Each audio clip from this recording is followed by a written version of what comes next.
I don't know no places and no churches, hardly, where they ain't been. Ladies and gentlemen, I present to you the Golden Echo.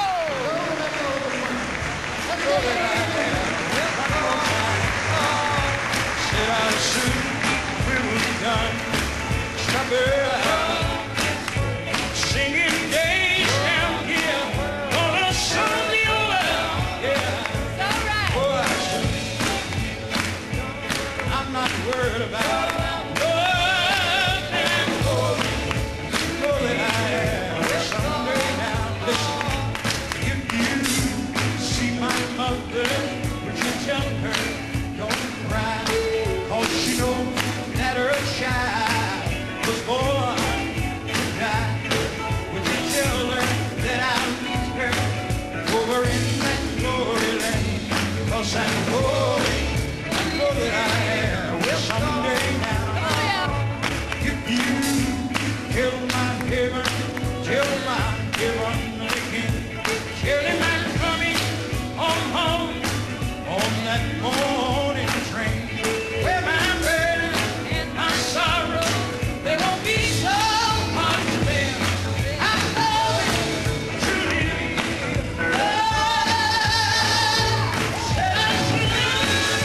Come on, y'all. I'm not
And my father was bitterly against any kind of music in the church. Because when he was singing, he played the banjo, the fiddle, and the mandolin. That's what he played. And he thought, you know, because he was playing that when he was out in the world, it was wrong to bring it in the church. But how he learned how to sing shake notes, my mother had to teach him because he couldn't read. My father couldn't read when he and my mother got married. And and he used to write to her. He was in Uniontown, Pennsylvania. That's where he worked there. And he would write to her, and he couldn't spell none of the words right, and when the letter would get to the post office to stay there. So he went to the post office, he said, and to see about why my mother didn't ever get the letters he wrote her. And said the postmaster says, "You the fellow who write with the red ink?"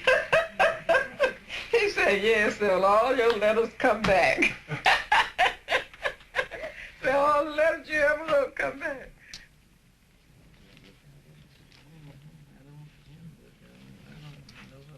When my father would go off to teach a choir after I got large enough to sing, he'd take me with him to different churches to help him teach this choir how to sing. He'd go to sleep, come back home. There was horse and buggy days, and he'd go to sleep, and I'd drive the horse and buggy home. He'd have me singing bass and tenor and alto, and he'd sing the soprano, and then I'd help show them how to sing the bass. Do, re, mi, fa, sol, la, si, so, do, do, do. My father was emotional. Then I helped sing the alto and helped sing the tenor and everything, teaching them how to sing. Hey, Soledad. Now you sing the words while I sing another. I'm gonna sing another. Hey, Soledad, Dulcila, la da la sol da da, re mi Soledad, Dulcila, la da la sol da da, Lyric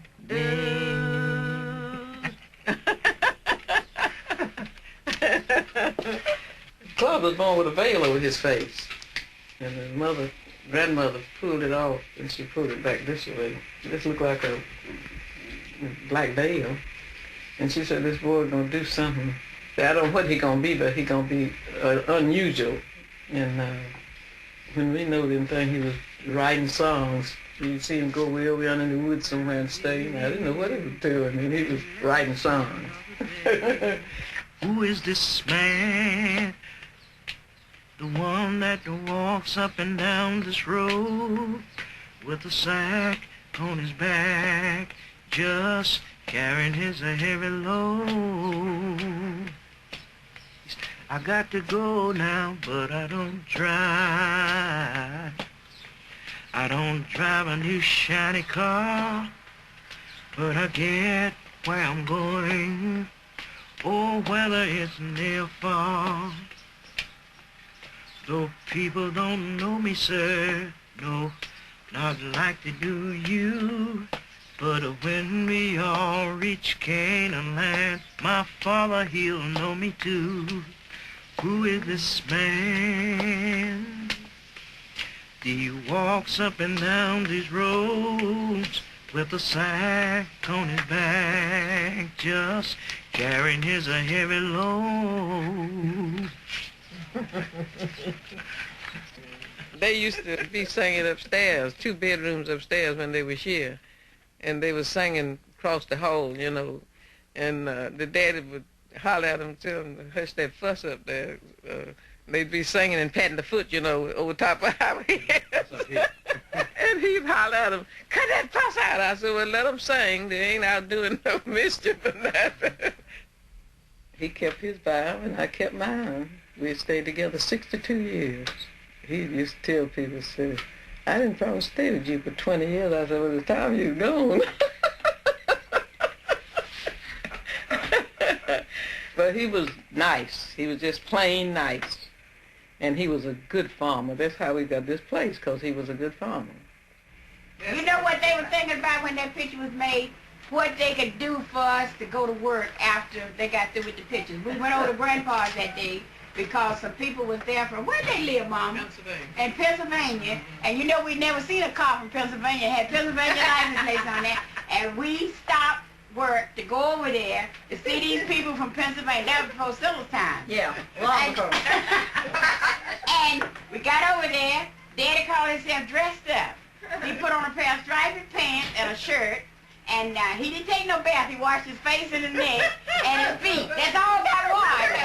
And we went over there, and they were sitting on the porch and making pictures. As soon as they got through making that picture, we had to come back and go to the field.